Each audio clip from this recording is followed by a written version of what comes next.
Amigos y amigas, estamos de vuelta en El Arriero con Javier La Rosa y Ana Leyva, con quienes estamos analizando los cambios en este gobierno que, como alguien decía, no transformó al país, sino que se transformó a sí mismo. Javier, habíamos empezado a comentar el tema de la participación y quizás podemos hablar un poco del tema de la consulta que, digamos, no ha sido tocado en los decretos porque cualquier modificación al reglamento tendría que ser consultada, supongo que por eso no lo han hecho. Pero ¿cómo ves tú el tema de la consulta previa? ¿Ya murió la consulta previa en el Perú o todavía tiene alguna esperanza? Bueno, yo creo que hay algunos sectores que quisieran que se retrocediera, ¿no? Hace poco, hace un par de semanas, hubo un funcionario de una empresa, Perupetro me parece que era, que decía que la consulta previa había sido una ilusión romántica, ¿no? Daniel Saba. Daniel Saba, sí. Y creo que esa es más o menos la orientación de algunas personas en el sentido de que creen que se avanzó demasiado con esto, ¿no? Se le ha dado demasiado derechos, digamos, a quienes no deberían haberlo tenido, digamos, se razona así, ¿no? Lo cierto es que tenemos un marco legislativo vigente sobre consulta previa, hay una obligación del Estado y lo que vemos es una desidia de parte del sector correspondiente para poder implementarlo, ¿no? Lo que pasa es que resulta literalmente una papa caliente hacer la consulta previa en determinados rubros o sectores que tienen que ver básicamente con los temas extractivos, ¿no?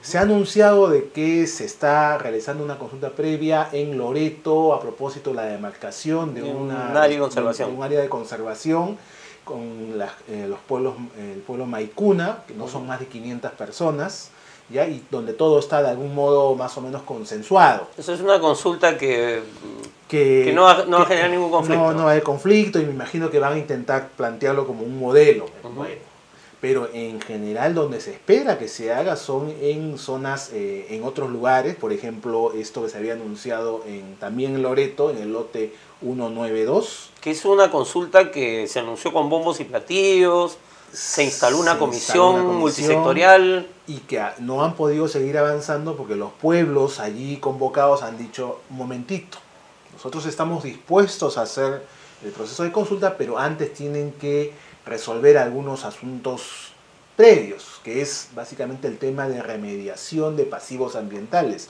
una serie de incumplimientos de parte del Estado en temas de salud, educación, y ellos dicen, resolvamos esto y después hacemos la consulta. Claro, quizás se ha asustado pues el Estado y después de esta primera experiencia con el lote 192, sí. ¿Tú crees? Yo creo que lo que ha pasado en el lote 192 es lo que va a pasar en buena parte del país, donde hay una serie de pasivos, hay una serie de adeudos que tiene o ya sea del Estado o ya sea de las propias empresas, que las comunidades dicen, oye, arreglemos esto, ¿no? O sea, esto no se trata esto de una suerte de nuevo trato, sino que ustedes están acá años anteriores y por lo tanto alguien tiene que responder por lo que ha pasado. Entonces, esto hace que el tema de la consulta previa no esté caminando, ¿no? No está caminando y no está caminando porque lamentablemente se pensó que la consulta previa iba a ser una suerte de varita mágica que iba a resolver todos los conflictos. Yo creo que la consulta previa era insuficiente si se pensaba eso. La consulta previa es una herramienta, pero tenían que haberse dictado otras medidas. O sea, no tiene sentido hacer consulta previa si por otro lado estoy flexibilizando, por ejemplo, controles ambientales. Claro. No tiene sentido hacer consulta previa si no hay una adecuada institucionalidad estatal o especializada en el tema. Entonces es como una mesa que tiene alguna pata coja, entonces no va a funcionar. Claro, quería preguntarle a Ana justamente, ¿no? La consulta previa es vista como, los empresarios lo ven como un procedimiento puntual dentro de la lista de procedimientos que tienen que absolver, o sea, ellos tienen como un checklist de sus proyectos, ¿no? Entonces, ese es uno más, y que cuando yo he podido conversar con alguna gente del sector empresarial, te dicen, pero no está clara, las reglas no están claras, no se sabe cuántas veces va a haber consulta, no tenemos control. ¿Esto es así? ¿Es tan laxa la normatividad? Bueno, La normatividad lo que dice es que hay consulta, el Estado consulta, porque es el Estado quien consulta sobre Claro. sus decisiones cuando los pueblos indígenas son afectados, ¿no? Entonces, y hay distintos, lo que pasa es que en los sectores se tenía que definir cuándo, ¿no es cierto?, en el tema de extractivas, porque es para toda medida, en realidad es Claro. una norma amplia que tiene que ver con todo tipo de decisiones del Estado, ¿no? Claro, pero parece que es una pesadilla para los empresarios, ¿no? Sí, ¿no? O sea, ahí Entonces, el debate gira en torno a los proyectos, digamos. sí, entonces se ha reducido al tema de proyectos, ¿no? Y no se ve todas las ventajas que podría tener para que el Estado asuma su rol más o su carácter intercultural. Entonces, allí tiene que definirse los momentos y es un proceso de diálogo. En realidad está definido no como un procedimiento, sino como un proceso de diálogo en el que los pueblos indígenas pueden dar su opinión, ¿no? Pueden hacer propuestas sobre lo que se les consulta. Entonces, no es, pero hay mucho temor, ¿no? Hay mucho temor de la industria, ¿no? Que no le permite ver más allá, no le permite ver los beneficios que puede tener, ¿no es cierto?, para una convivencia pacífica con estos pueblos, ¿no? Este instrumento. Javier, en este tema uno de los grandes debates ha sido quién es indígena y quién no es indígena, y hay el tema de la base de datos, ¿no? Unos le llaman la lista, pero bueno, se llama base de datos, ¿no?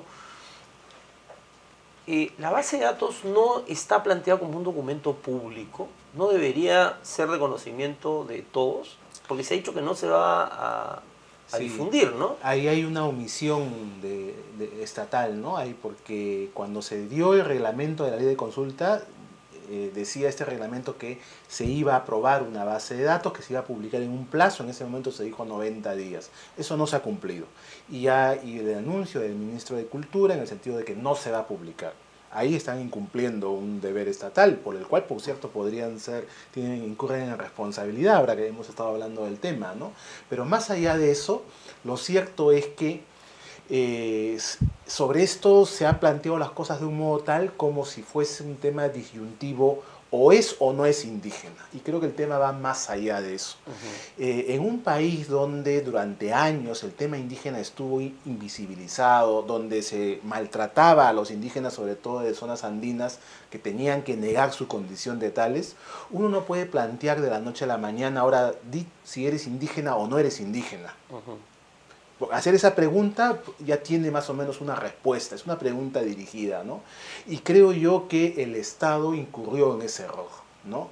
En eso, de algún modo, hemos contribuido a veces, creo, los abogados, ¿no? Porque, claro, si uno se ciñe a lo que dice el convenio 169 de la OIT, claro, que dice los criterios son 1, 2, 3, 4. Y la realidad es más amplia que 1, 2, 3, 4. Claro, claro. ¿No? Entonces esto requería otro tipo de debate. Y creo que en el Perú tiene que darse ese debate, donde podamos encontrar efectivamente quiénes quieren serlo y en eso quienes tienen que participar tienen que ser ellos. O sea, no puede venir un abogado, por más buena voluntad que tenga, o un funcionario del Estado a decidir por ellos. O un antropólogo, ¿no? O un como antropólogo, se plantean, ¿no?, los peritajes, ¿no? Los peritajes antropológicos. Un antropólogo diga, estos son indígenas y estos no.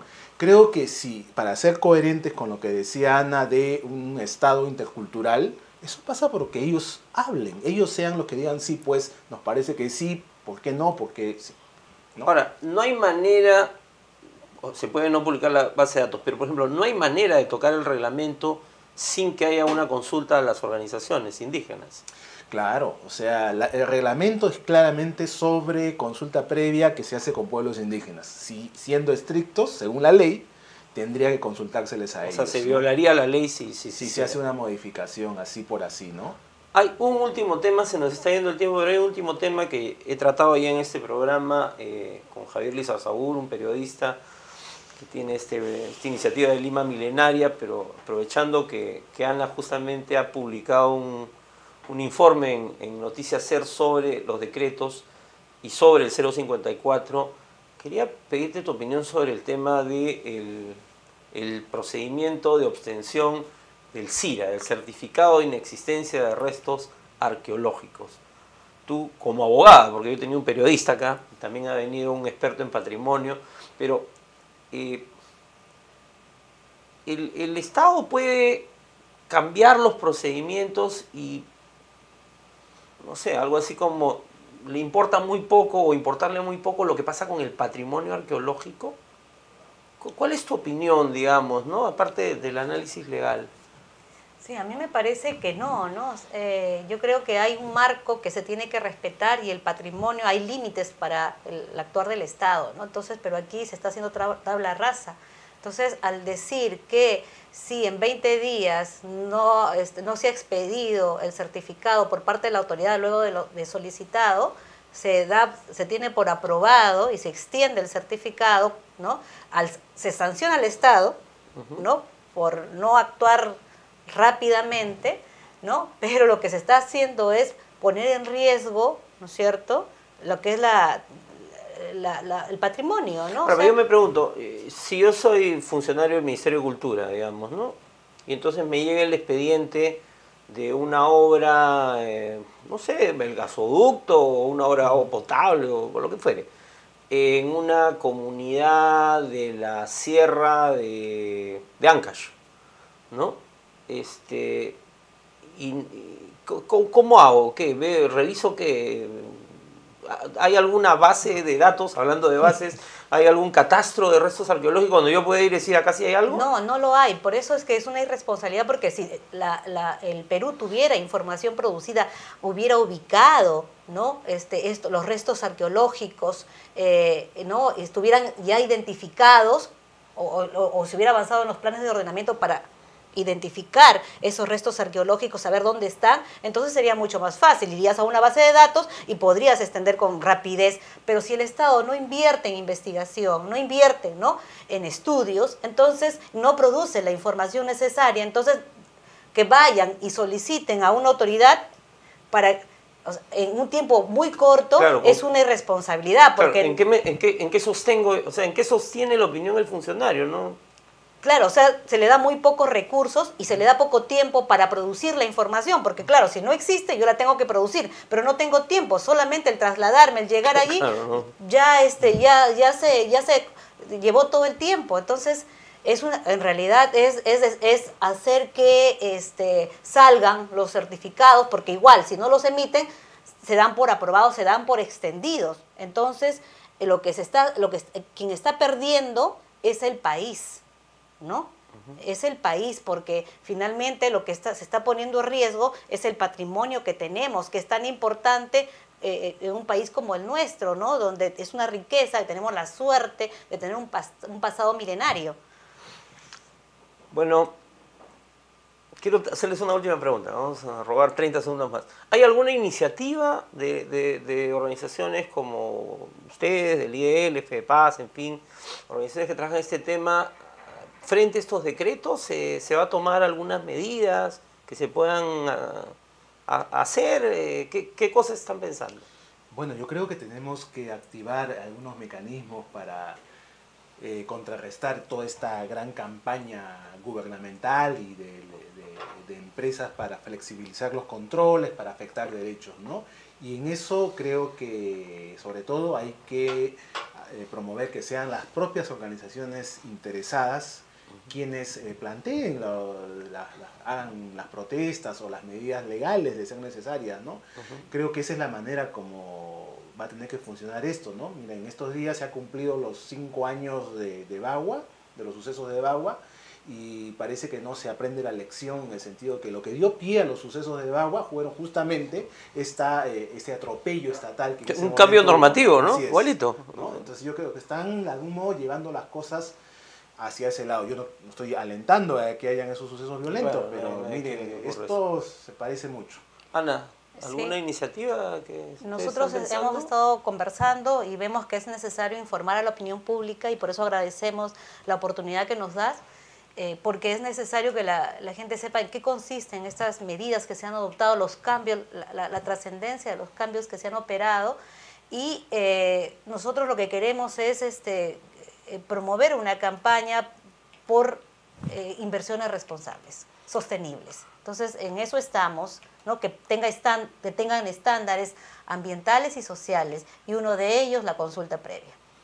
Muy bien, muchísimas gracias Ana, Javier, Ana Leiva de FEDEPAS, Javier La Rosa del IDL. Este espacio está abierto para debatir estas normas.